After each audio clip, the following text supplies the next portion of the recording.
যে বয়ফ্রেন্ড হচ্ছিল তার সাথে কয়েক মাস ডেট করেই তার সাথে বিয়ে হয়ে গেছে। ইন্ডাস্ট্রিতে অনেক অভিনেত্রী আছে তোমাদের ইন্ডাস্ট্রিতে, বাট তোমার কোনো কেরিয়ারে কোনো গসিপ নেই। মানে তোমার ব্যক্তিগত জীবন নেই, কোনো গসিপ নেই। আসলে এই ট্রিক্সটা কি, আসলে কিভাবে মেনটেন করছো এটা? এটা কোনো ট্রিক নয় অ্যাকচুয়ালি। প্রথম কথা হচ্ছে যে আমি গসিপ থেকে দূরে থাকি। আর সত্যি বলতে আমার ইন্ডাস্ট্রির মধ্যে কোনো বয়ফ্রেন্ড হয়নি, তাহলে কি করে আর গসিপ থাকবে? যা যে বয়ফ্রেন্ড হচ্ছিল তার সাথে কয়েক মাস ডেট করেই তার সাথে বিয়ে হয়ে গেছে। তো আর তো গসিপ হওয়ার কোনো চান্সই হয়নি। আর তার কথাটাও কিন্তু কেউ অতটা জানতো না, হুট করে সবাই জানতে পেরেছে একবারে যে বিয়ে। তো আর কারোর সাথে হয়ও নি। আমি সবার সাথে খুব ভালো সম্পর্ক মেনটেন করে রাখার চেষ্টা করি আমার দিক থেকে, এই অবধি। মানে হয়নি সেভাবে, মানে কারোর সাথে প্রেম হলেও হতো হয়তো। যখন কোনো চরিত্র, তুমি কোনো সিনেমার জন্য কোনো গল্প তুমি পছন্দ করো, সেক্ষেত্রে সেখানে তোমার কি পছন্দ থাকে? চরিত্রের গভীরতা নাকি সেটার বৈশিষ্ট্য? একই তো হলো বৈশিষ্ট্য অ্যান্ড গভীরতা। অবশ্যই চরিত্র সাথে গল্প, গল্পের মধ্যে চরিত্রের কতটা জায়গা আছে, দুটো জিনিস খুব ইম্পর্টেন্ট। তা বাদেও একটা জিনিসের দিকে খেয়াল রাখার চেষ্টা করি, টিমটা মানে যারা ছবিটির সাথে যুক্ত তারা কতটা ছবিটি নিয়ে প্যাশনেট। বিকজ আমাদের এখানে বা সব জায়গাতে হয়তো এরকম প্রডিউসার প্রচুর থাকে যারা টেবিলে অনেক রকম প্ল্যান করে, তারপরে ছবিটা অ্যানাউন্স করে, অ্যানাউন্সমেন্ট অব্দি ওদের কিকটা। তারপরে ছবিটা কবে শুট হলো, ছবিটার কিভাবে পোস্ট প্রোডাকশন হবে, ছবিটার মার্কেটিং, সেগুলো নিয়ে তাদের জাস্ট মাথা ব্যথা নয়। তো এই ব্যাপারটা আমি একটু কেয়ারফুল থাকার চেষ্টা করি যে হ্যাঁ, কোন টিম এই কাজটা করছে, টিমের মানুষ যথেষ্ট প্যাশনেট কিনা। এই যে তোমার ঈদে কিন্তু আমাদের দেশের ইন্ডাস্ট্রির যে সুপারস্টার সাকিব খান, তার সঙ্গে তোমার অন্তরাত্মা মুক্তি পেয়েছে। তো অন্তরাত্মা নিয়ে তোমাকে যেমন আমরা প্রচারে পেয়েছি, আমরা কিন্তু সাকিব খানকে সেরকম প্রচারণায় পাইনি। তোমার সোশ্যাল হ্যান্ডেলে গেলে সেটা আমরা দেখেছি। তো বিষয়টা নিয়ে একটু আফসোস লাগা কাজ করে কিনা? হ্যাঁ দেখো, এই জিনিসটা তো আমারও কষ্ট হয় যে ছবিটা বেশি মানুষের কাছে পৌঁছলো না। ছবিটা যদি বেশি মানুষের কাছে আরো পৌঁছতো, সত্যি অ্যাজ অ্যান আর্টিস্ট ছবিটা কাজ করে আরো ভালো লাগতো। আমি আহ আশা করব হয়তো ছবিটি আবার কখনো রিলিজ হবে বা ওটিটিতে নিশ্চয়ই আসবে, তখন মানুষ দেখতে পাবে। আর যিনি প্রচার করেননি, দেখো এটা তার সিদ্ধান্ত, আমি সেটা নিয়ে কিছুই বলতে পারবো না। আহ তিনি হয়তো কিছু ভেবেই এই কাজটি করেছেন। তো আহ, এটা তার সিদ্ধান্ত। আমার কাজ ছিল যে আমাকে প্রচার করতে হবে, আমি প্রচার করেছিলাম। দি, একজন অভিনেত্রী হিসেবে অন্তরাত্মাতে তুমি যে চরিত্রে অভিনয় করেছো, যেহেতু আমি সিনেমাটা দেখতে পারিনি, কারণ সেই সময়টা হয়নি দেখার, কারণ খুব স্বল্প সময় শুধুমাত্র সিনেপ্লেক্সে সেটা চলেছে। তা আমারও দেখা হয়নি। তো তোমার চরিত্রটা নিয়ে যদি একটু বলতে। আমার চরিত্রটার নাম ছিল রূপকথা, একটি রোমান্টিক ছবির নায়িকা। একটি ছবিতে একটি হিরোর প্রেমিকা, একটি হিরোর বউ এবং একটি মেয়ে, এর এই ধরনেরই একটি চরিত্র। তাছাড়াও তার কিছু নির্দিষ্ট নিজস্বতা ছিল চরিত্রটায়। এই সব মিলিয়ে একটা চরিত্র ছিল রূপকথা, যে মানে আসলেই পুরো ছবিটি জুড়ে আহ হিরো যিনি, যার নাম মানে যার চরিত্রের নাম ছিল প্রথম, প্রথমের সাথে রূপকথা কিন্তু কাঁধে কাঁধ লাগিয়ে ছবিটিতে মানে তাদেরকে দেখা যাবে এবং তাদের মধ্যেকার প্রেম, ঝগড়া, ওঠা পড়া এসব নিয়ে ছবিটা। ওকে। তো এই চরিত্রটা নিয়ে তোমার মূল্যায়ন কি? তুমি একজন ব্যক্তি দর্শনাবনিক, আরেকটা আছে তোমার তারকা সত্তা। দুইটা সত্তার মধ্যে ব্যক্তিগতভাবে তুমি কি মতামত দেবে এটাকে নিয়ে? রূপকথাকে নিয়ে এক্স্যাক্টলি। না, ছবিটা নিয়ে। আচ্ছা, রূপকথাকে নিয়ে। আর রূপকথাকে আমি কিভাবে বর্ণনা করব? রূপকথাকে আমি তো বললাম একটা প্রেমিকা, একটা একটা একটা ছবির প্রেমিকার চরিত্র যেরকম হয়, যেরকম ইন্ট্রোডাকশন হয়, তার খুব সুন্দর করে শুট করা হয়, গানের দৃশ্যায়ন গুলো খুব সুন্দর করে করা হয়। রূপকথারও সেরকমই করা হয়েছিল। আম, তো ছবিটা যখন মানুষ আরো দেখবে আমি খুব খুশি হব। মানুষ কবে তাদের রেসপন্স দেবে, সাধারণ মানুষ, সেটার জন্য আমি অপেক্ষা করে আছি। আর ব্যক্তি দর্শন আর তারকা দর্শনের মধ্যে খুব পার্থক্য নেই। মানে প্রত্যেকটা মানুষের অনেকগুলো চরিত্র থাকে, একটা খুব তাদের ক্লোজ মানুষদের জন্য, একটা বাইরের মানুষদের জন্য, একটা অনেক দূরের মানুষদের জন্য। তো সেইটুকুই আছে, মানে তার বেশি যে মারাত্মক কিছু আলাদা একদমই নয়। আমি এখন এখনো একই রকম ভাবে রাস্তায় ফুচকা খাই, আমি একই রকম ভাবে আইসক্রিম খাই। হ্যাঁ, একটু কন্ট্রোল করে খাই নানা রকম মানে হেলথের কথা চিন্তা করে, বাকি সবই এক, সবার মতনই। আচ্ছা দিদি, সূর্য সিনেমাতে বিক্রম দার সঙ্গে তোমার একটা কিন্তু একটা দৃশ্য বিহাইন্ড দ্য সিন ভাইরাল হয়েছিল সে সময় অনেক, যেটা তোমাকে ধাক্কা দিয়ে হচ্ছে ফেলে দেয় পানিতে। সেটা অভিজ্ঞতা একটু বিহাইন্ড দ্য স্টোরিটা শুনতে চাই। আরে না, এটা ছবিরই দৃশ্য ছিল যে আমি আমি চোখ বন্ধ করে আছি, মানে আমার চরিত্রটা সূর্যকে ধাক্কা দিয়ে ফেলে দিচ্ছে। ছবিটার অবশ্যই সিনটার পেছনে গল্পও ছিল। তো না, আগে এরকম কখনো হয়নি যে আমাকে কেউ এরকম জলে ধাক্কা দিয়ে ফেলে দেয়নি, এবং যথেষ্ট ভয় লাগছে। যদিও সবাই নেমে চেক করেছিল যে ওখানে কম জল আছে, ডিপ ওয়াটার নেই, জলের নিচে কিছু আছে কিনা, কিছু নেই, সবাই চেক ফেক করেছিল, কিন্তু স্টিল তুমি যদি চোখ বন্ধ করে থাকো and তুমি জানো যে চোখ বন্ধ করে তোমাকে এখানে জলে ফেলে দেবো, ওটা খুব ভয় লাগে, খুব ঢিপ ঢিপ করছিল বুক। কেন, সাঁতার জানো না?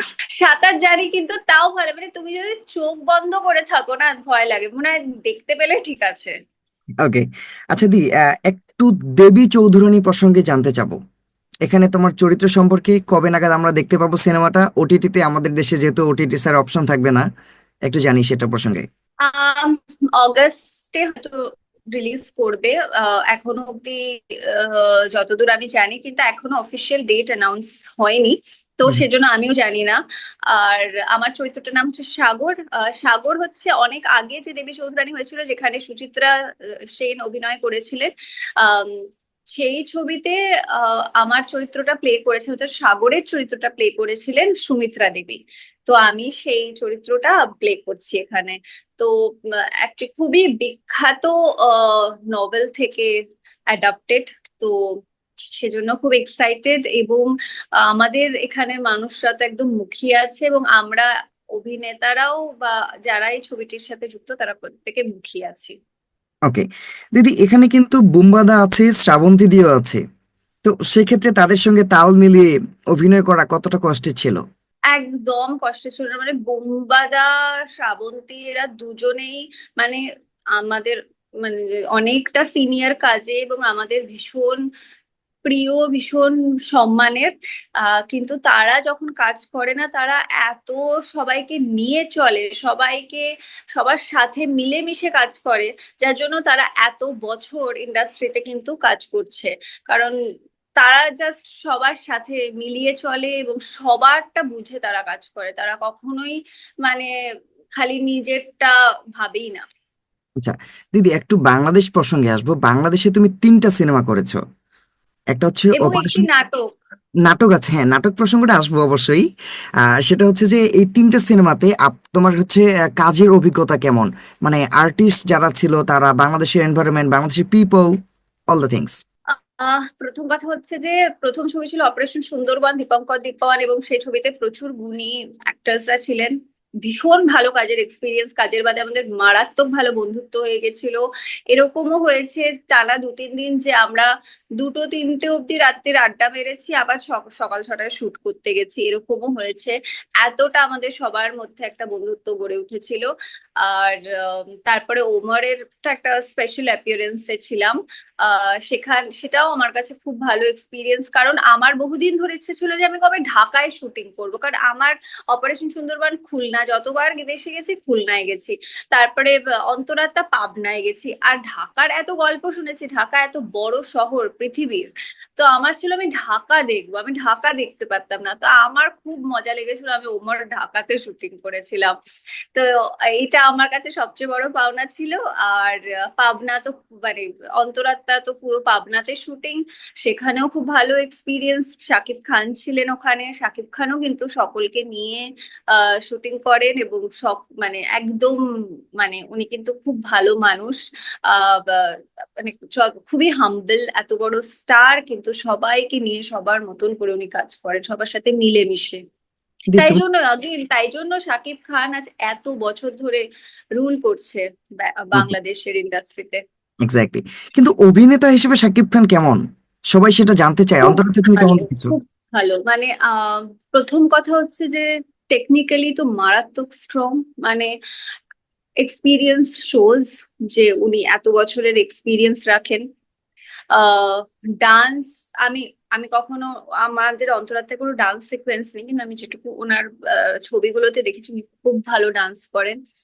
এবং ডায়লগ ডেলিভারি বা সিনের কম্পোজিশন মনে রাখা, সেই সমস্ত কিছু আমার মনে হয় উনি ভীষণই ভালো একজন অভিনেতা, এবং ওর এক একটা চরিত্রের সাথে উনি নিজেকে মোল্ড করেন।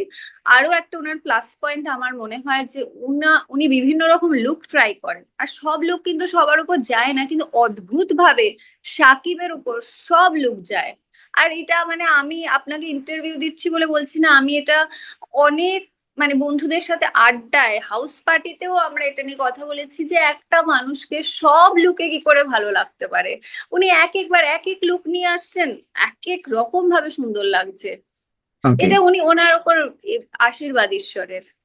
আসলে আমি কিন্তু মানে ছোট ছোট কিছু ক্লিপ দেখেছি অন্তরাত্মার শুটিং এর, যেখানে সত্যি আপনাদের অনেক সুন্দর লাগছিল। আমার নিজের ইচ্ছে ছিল সিনেমাটা গিয়ে দেখার, সেটা অনেস্টলি আমি পারিনি।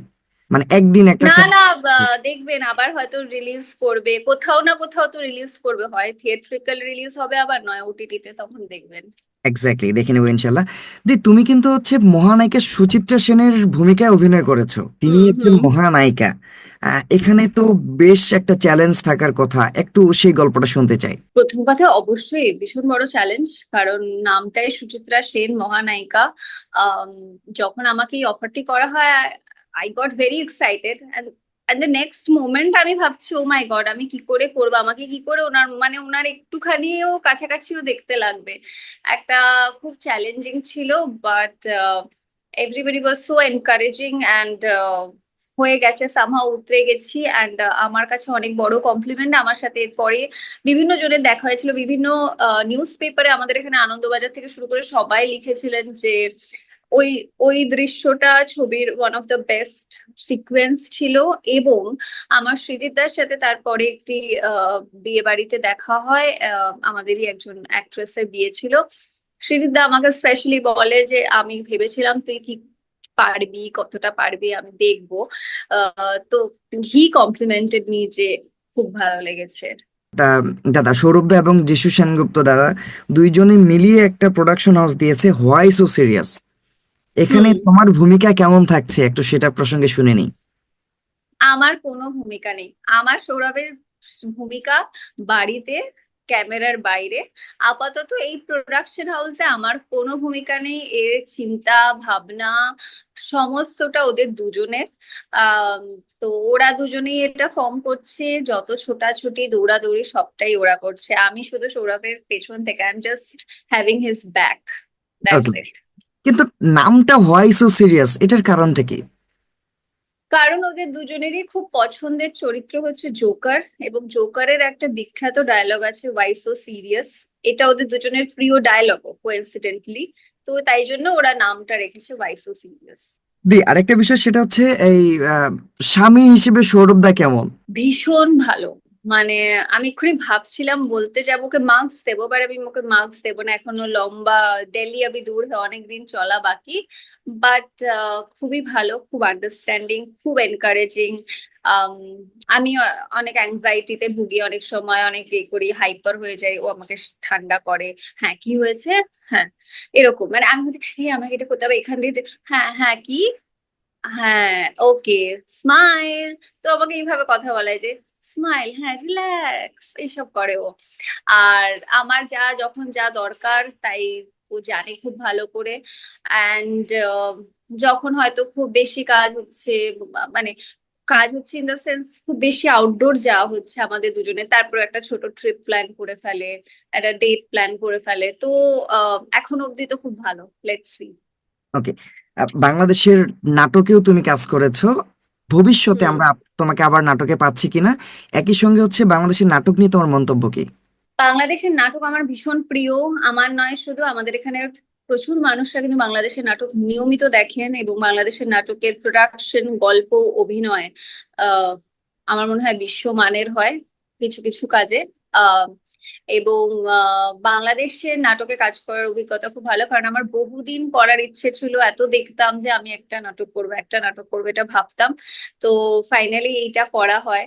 ইতিবৃত্ত, রিঙ্কু যিনি ডিরেক্টর ছিলেন, বা ইয়াশ রোহান, সবার সাথে কাজের এক্সপিরিয়েন্স খুবই ভালো, মানে আমরা বন্ধুর মতো 4-5 দিন কিভাবে কেটে আগেন ওটা আমি ঢাকাতে শুট করেছি। আই এম ভেরি হ্যাপি, অনেক লোকেশন ঘুরে ঘুরে ওটা কাজ করা হয়েছে। আর ভবিষ্যতে নাটকে দেখা যেতেও পারে, but not too sure about it right now, because এখন চাইছি যে সিনেমা বা ওটিটিতেই বেশি কাজ করতে। আহ খুবই হয়তো অন্যরকম কিছু হলে ভাবতে পারি। সে প্রসঙ্গে কি বলবে? সন্টু তোমার বিয়েতেও গিয়েছিল, তা কি মনে পড়ে কিনা? প্রতিদিন মনে পড়ে ভাইয়া। সন্টু শুধু তো আমার নয়, সারা পৃথিবী জুড়ে অনেক মানুষের কাছের মানুষ হয়ে কাছের একজন হয়ে উঠেছিল, এবং কাছের কি বলবো, বাড়ির একজন সদস্য হয়ে উঠেছিল ও। এবং ওর জন্মদিন, ওর হয়তো এতটাই ওর সফর ছিল আমাদের সাথে, আমার এটাই মনে হয়। এবং ওর জন্য ও সন্টুর বাড়ির লোকের সাথে আমার বন্ধুত্ব গড়ে উঠেছে। এবং আম, হ্যাঁ, ওকে মিস করি। ওকে দিদি, এই যে প্রাণীদের উপর যে হামলাটা হয়, প্রাণীদেরকে এত কষ্ট দেয়া হয়, এই প্রসঙ্গে কি বলবে তুমি? আসলে এটা আদতে ঠিক কিনা, বা এটার জন্য কোনো একটা মানে ওয়ার্ল্ড ওয়াইড ভাবে কোনো একটা আইন করা উচিত কিনা? কখনোই ঠিক নয় কোনো নিরীহ প্রাণীর ওপর কোনো রকম আহ মানে আঘাত করা, কোনো কখনোই কখনোই মানে আমি কোনোভাবেই আমি ভাবতেই পারি না। এবং অবশ্যই এর এগেনস্টে স্ট্রং রুল থাকা উচিত, সারা পৃথিবীতে স্ট্রং ল থাকা উচিত, যে কোনো নিরীহ প্রাণীকে কোনোভাবেই আঘাত করা যাবে না। আচ্ছা দি, আহ, অন্তরাত্মা সিনেমার একটা বিহাইন্ড দ্য স্টোরি শুনবো, যেখানে সাকিব ভাইয়ের সঙ্গে তোমার বেশ জমজমার একটা গল্প ছিল, বা মজার কোনো একটা ঘটনা। বিহাইন্ড দ্য সিন সাকিবের সাথে আমার সবসময় এটাই মনে পড়ে, ওর ফার্স্ট সেটে আসাটা। বিকজ যখন আমি ছবিটা করতে গেছি, তখন ফার্স্ট দিন ফার্স্ট শটের আগে সবাই বলছে সাকিব আসছে, সাকিব আসছে, মানে সকাল থেকে একটা অদ্ভুত ভাইব সেটে। এই সাকিব জিমে গেছে, এই সাকিব এখন সুইমিং এ গেছে, এই সাকিব এটা করছে, Sakib is getting ready, Sakib is coming, এরকম একটা মানে হয় না ইন্ট্রোডাকশন সিন, মানে অফ দ্য ক্যামেরাই ওর ইন্ট্রোডাকশন সিন হচ্ছে মনে হচ্ছে। তারপরে যখন সাকিব এলো ফাইনালি, আমি দেখলাম যে আচ্ছা, আজ আসলেই একটা সুন্দর দেখতে মানুষ, ভীষণ সুন্দর মানুষ, এবং মনটাও খুব সুন্দর। মানে নতুন কোনো কাজের অফার পেয়েছো কিনা এখান থেকে? এখন অব্দি নয়, এখন অব্দি নয়। আগের বছর একটা দুটো কথা হয়েছিল, তারপরে নানা রকম সিনারিওর কারণে সেটা আর হয়ে ওঠেনি। আহ এখন অব্দি তো পাইনি। আচ্ছা দি, আহ, এই যে সৌরভ দা হাজবেন্ড হিসেবে পজিটিভ কিনা যে কোনো বিষয় নিয়ে? একদম না, confident and secure, not possessive. Okay দিদি, এই যে পেহেলগামে একটা বেশ বড় একটা অ্যাটাক হয়েছে কাশ্মীরে, তো এটা প্রসঙ্গে তুমি কি বলবে, বা আসলে এটা নিয়ে কি বলার আছে তোমার? কি বলি বলো তো, ভেরি স্যাড অ্যান্ড ডিসহার্টনিং। যাদের সাথে এটা হলো তাদের এটা একদমই পাওনা ছিল না। তারা ঘুরতে গেছিলেন, তারা নিরস্ত্র ছিলেন, এবং এটা জানি না, মানে আহ, ওই ওই বিশেষ একটা আমাদের রাজ্য নিয়ে যে, মানে মানে কাশ্মীর এত সুন্দর, মানে আমি চাই যে কাশ্মীর আদতেই সুন্দর এবং নিরাপদ হয়ে যাক, মানে এটাই, মানে আমার আর কিছু বলার নেই এটা নিয়ে। সর্বশেষ দর্শকদের উদ্দেশ্যে তুমি কি বলতে চাও? দর্শকদের উদ্দেশ্যে বলতে চাইবো যে সবাই খুব ভালো থাকুন। শুভ নববর্ষ, নতুন বছর শুরু হয়েছে। সবাইকে, বাংলাদেশের সব দর্শক বন্ধুদের জানাতে চাই যে শুভ নববর্ষ, নতুন বছর শুরু হয়ে গেছে, নতুন বছর খুব ভালো করে থাকুন, সুস্থ থাকুন। আহ সবাই নতুন বছর খুব ভালো করে কাটান, ভালো থাকুন, ভালো রাখুন। Thank you. থ্যাংক ইউ দিদি। আর আচ্ছা, বাংলাদেশ আমি আজকে ছোট করে অবশ্যই শেষ করতে হবে। করলাম, আবার নয়তো ফোন এসে যেত। ঠিক আছে, হ্যাঁ, ঠিক আছে, হ্যাঁ, আল্লাহ হাফিজ দি। বাই। ঠিক আছে। Bye bye bye.